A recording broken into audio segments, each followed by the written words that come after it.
So your money isn't just doubling every 10 years, it's actually much faster than that because you're contributing more.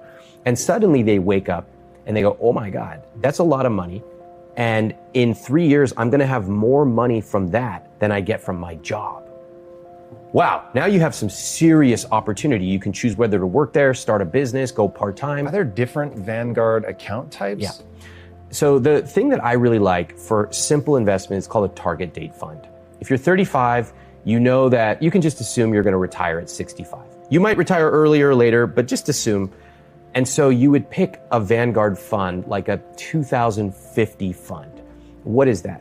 Imagine you have a pie chart. In that pie chart, you have basically two different kinds of investments: equities or stocks and fixed income or bonds. Equities are more aggressive. They tend to outperform bonds. What a target date fund does is you just pick one fund. That's it, just one. Put all your money in there and it automatically reallocates